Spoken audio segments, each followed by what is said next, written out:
नमस्कार बच्चों, स्वागत है आप सभी का व्याकरण की दुनिया में। आज हम व्याकरण की दुनिया में व्याकरण से हटकर कुछ अलग विषय पर चर्चा करेंगे। तो हम किस विषय पर चर्चा करेंगे ये हम चित्र देखकर जानेंगे। तो यहाँ पर देखिए दो चित्र दिखाई दे रहा है। इन दोनों ही चित्र में क्या देखा आपने कि दोनों ही चित्र में दो लोग आपस में कुछ बातें कर रहे हैं। यही बात करना क्या कहलाता है? संवाद। संवाद अर्थात कन्वर्सेशन। सरल शब्दों में संवाद का अर्थ है दो लोगों के बीच होने वाले वार्तालाप को संवाद कहते हैं। तो हम जो अगला पाठ पढ़ने वाले हैं वह संवाद के रूप में है, और यह संवाद किसके बीच में हो रहा है यह आप मुझे चित्र देखकर बताएंगे। तो पहला चित्र जल और दूसरा चित्र धरती या धरा।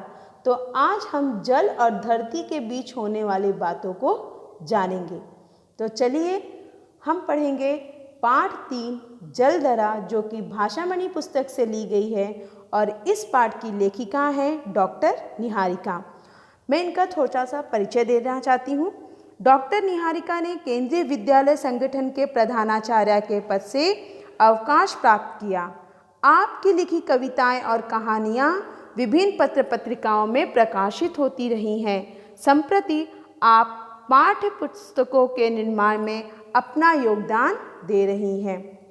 तो चलिए इस पाठ के कुछ महत्वपूर्ण बिंदुओं को जानते हैं कि वो कौन से महत्वपूर्ण बिंदु हैं। तो पहला, प्रकृति के महत्वपूर्ण तत्व। क्या? जल और धरा दोनों ही महत्वपूर्ण तत्व हैं। जल की विशेषताएं कौन कौन सी? उसकी अवस्था, रूप, गति। धरती की विशेषताएं स्वभाव, रूप, गुरुत्वाकर्षण शक्ति, गर्भ में पाए जाने वाले खनिज आदि। बढ़ते हुए प्रदूषणों के विषय में, और अंत में मानव द्वारा प्रकृति से छेड़छाड़ के दुष्परिणाम। तो शुरुआत करते हैं जल की विशेषता से। तो जल ने धरती को अपनी विशेषता में छोटा सा गीत गाते हुए बतलाया। मैं लघु सरिता का बहता जल, कितना शीतल कितना निर्मल, हिमगिरी के हिम से निकल निकल, मैं विमल दूध सा हिम का जल। जल ने धरती से कहा कि मैं छोटी सी नदी का बहता हुआ जल हूँ, मैं बड़ा ही शीतल और निर्मल हूँ। मैं हिमगिरी अर्थात हिमालय पर्वत के हिम से निकला हुआ जल दूध के समान साफ और सफ़ेद हूँ। तो और साथ ही साथ उसने अपनी अवस्थाओं को बतलाया कि उसकी 3 अवस्थाएं हैं। कौन कौन से? ठोस बर्फ के रूप में, द्रव जल के रूप में, और गैस वाष्प के रूप में। इन अवस्थाओं को जानने के बाद धरा ने कहा कि मैं स्वीकार करती हूँ कि तुम इन तीनों अवस्थाओं में होने का गौरव प्राप्त किया है, परंतु उस समय तुम्हारा यह गौरव कहाँ चला जाता है जब तुम समुद्र के रूप में मेरी चट्टानों पर सिर पटकते हो। तब मैं ही तुम्हारे ज्वार को अपने आंचल में जगह देती हूँ, पर जल्दी ही तुम भाटा के रूप में मुझे छोड़कर चले जाते हो। ज्वार अर्थात पानी का ऊपर जाना, और भाटा अर्थात पानी का नीचे आना। ज्वार और भाटा को कहा जाता है टाइड। तब जल कहता है यह तो मेरी नियति है। चंद्रमा लगातार तुम्हारी परिक्रमा करता है, और उसके कारण ज्वार और भाटा उत्पन्न होता है। इसके बाद जल ने अपनी गति को बतलाया। जल ने अपनी 3 गति बताई। पहला दोलन गति, दूसरा तीव्र गति, और तीसरा धीमी गति। दोलन गति ज्वार भाटा के रूप में, तीव्र गति झरने के रूप में, और धीमी गति नदी के रूप में। साथ ही साथ उसने ये भी बताया कि वह कुएं, तालाब और झील में शांत रूप में रहता है। इन विशेषताओं को जानने के बाद धरा ने भी अपने रूप को बतलाया। कौन कौन से रूप बतलाए? धरा ने अपने 3 रूपों को बतलाया। पर्वत, घाटी, मैदान। इन रूपों को बताया और बताते हुए कहा कि पर्वताकार रूप में मेरी चोटियाँ आकाश चूमती है, पहाड़ों के तल पर मैं घाटी के रूप में और उसके साथ ही गहरी खाई के रूप में रहती हूँ, और उसके बाद मैं झरनों और नदियों के रूप में पहाड़ों से नीचे घाटियों घाइयों की सैर कराते हुए मैदानी क्षेत्र में ले आती हूँ। इस तरह से आदि मानव ने सभ्यता की ओर कदम बढ़ाया। इन बातों को सुनकर जल ने कहा कि ये सब तो ठीक है, पर जब आदि मानव जंगल से बाहर आया तो उसने वहीं डेरा डाला जहाँ जल था, अर्थात उसकी सभ्यता की विकास यात्रा नदियों के तट पर ही हुई। और मेरे ठोस रूप बर्फ को तुमने पहाड़ों पर संभाला, पर वहाँ से पिघलकर मैं झरने और नदी के रूप में नीचे आया। तब धरा कहती है कि जरा सोचो, यदि पहाड़ों के बाद खाइयाँ, घाटियाँ और मैदानी भूभाग न होता तो पानी नीचे कैसे आ पाता? तो जल कहता है वह तुम्हें गुरुत्वाकर्षण शक्ति के कारण आया। तो धरा कहती है कि तुम मेरे विभिन्न नाम जानते हो, जैसे वसुधा, भूमि, धरती, वसुंधरा आदि, और जिस गुरुत्वाकर्षण शक्ति के बारे में तुम बात कर रहे हो यह भी मेरी ही है, गुरुत्वाकर्षण शक्ति अर्थात ग्रेविटी। इसके बाद जल कहता है कि तुम्हें हरा भरा तो मैंने ही बनाया है। पहले मैं भाप बनकर ऊपर उठता हूँ, फिर बादल बनकर जगह जगह वर्षा करता हूँ। मेरे द्वारा की गई यह वर्षा ही तुम्हें हरियाली की चुनर उड़ा देती है। फिर धरा कहती है कि यह सही है कि तुम्हारी आवश्यकता और महत्वता दोनों ही मुझे महत्वपूर्ण है, लेकिन मेरे मैदानी भूभाग के रेगिस्तानों के प्रति तुम बहुत कृपण हो, अर्थात रेगिस्तानी एरिया में तुम तो एक एक बूंद के लिए सबको तरसा देते हो। मनुष्य के साथ साथ जीव जंतु भी परेशान होता है, लेकिन मैं धीरज के साथ उस रेगिस्तान के अनुरूप वनस्पति उगाती हूँ।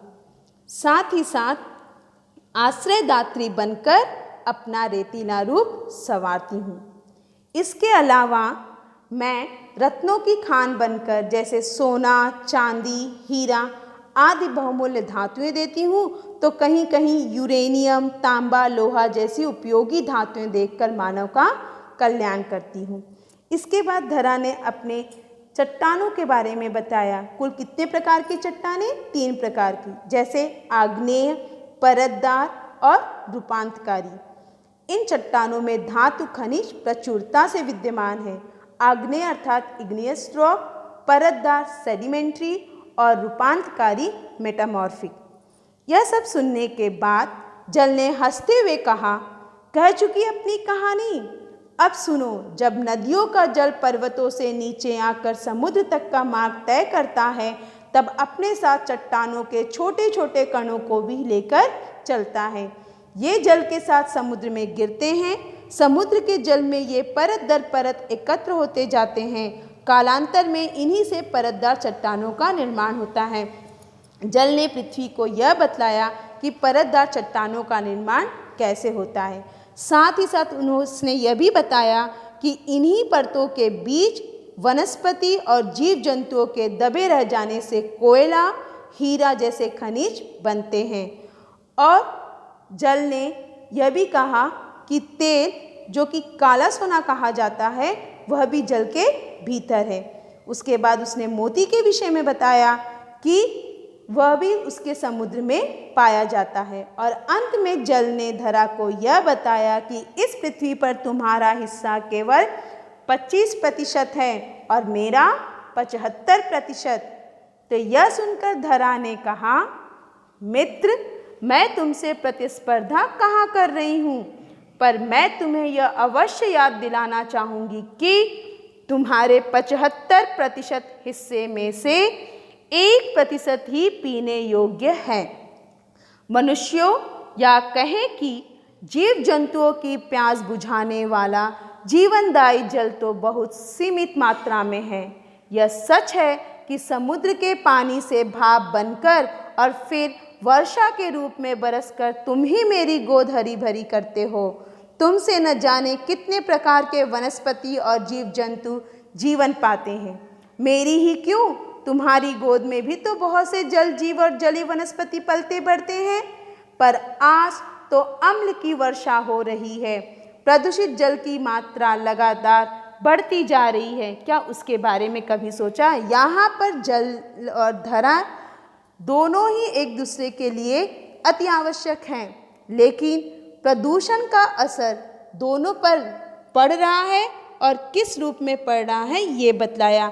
जैसे जल ने जब प्रदूषण के विषय में सुना तो उसने कहा, सही कहा, अपने प्रदूषित हो रहे जल को देखकर मैं क्रोध से भर उठता हूँ और इसलिए कभी बाढ़ के रूप में सबको अपनी चपेट में ले लेता हूँ तो कभी सुनामी जैसे तूफानों के द्वारा तबाही मचा देता हूँ। इसके बाद धरा ने कहा कि जब मनुष्य प्रकृति से छेड़छाड़ करता तो मुझे बहुत ही क्रोध आता है और इसी कारण कभी कभी ज्वालामुखी के रूप में फटकर अपने अंदर का लावा अपने ही ऊपर उड़े लेती हूँ और जब कभी मैं गुस्से से कांपने लगती हूँ तो भूकंप के रूप में हिलती हूँ। मेरा यह हिलना कभी कभी बहुत विनाशकारी हो जाता है। इन बातों को सुनकर जल ने कहा, पर इस तरह तो हम स्वयं को ही नुकसान पहुंचाते हैं, अपने किए नुकसान का दोष हम किस पर लगाएं। तब धरा ने कहा, इस सब का दोषी केवल मानव है। इन बातों को सुनकर धरा ने फिर कहा कि वह कभी प्रकृति से छेड़छाड़ करता है और कभी अपने कचरे और प्रदूषण को नदी और समुद्र में बहा देता है। वृक्षों की अंधाधुंध कटाई, खनिज की लगातार खुदाई, पहाड़ों की चट्टानों पर विस्फोट कर बनाए गए बांधों ने मेरे आंचल में करोड़ों पैबंद लगा दिए हैं। मेरा ही नहीं, मानव ने तुम्हारा रूप भी पूरी तरह मलिन कर दिया है। मलिन अर्थात गंदा कर दिया है। वह यह नहीं सोचता कि इस सब का परिणाम अंततः उसी को भुगतना पड़ेगा। और अंत में जल कहता है, तुम ठीक कहती हो धरा, आज का मानव विकास की दौड़ में इतना अंधा हो गया है कि वह अपने द्वारा किए जा रहे नुकसान को भी नहीं देख पा रहा है। अर्थात धरा और जल इस बातों को मानते हैं कि जो भी प्राकृतिक आपदाएं घट रही हैं उसका मुख्य कारण मनुष्य के द्वारा प्रकृति के साथ छेड़छाड़ करना है। और अंत में दोनों एक साथ बोलते हैं कि कब जागेगा मानव। तो बच्चों, आपने इस पाठ को पढ़कर ये जाना कि आज हमारी धरती और जल दोनों कितने प्रदूषित हैं और इसका कारण हमारे द्वारा किए गए गलत कार्य हैं। तो हमें इस बात का ध्यान रखना होगा कि हम अपने जल और धरती को स्वच्छ रखने का प्रयास करें।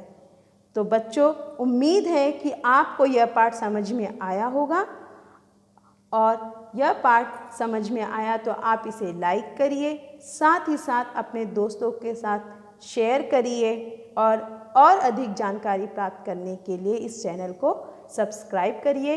तब तक आप अपना ख्याल रखिए और स्वस्थ रहिए। धन्यवाद बच्चों।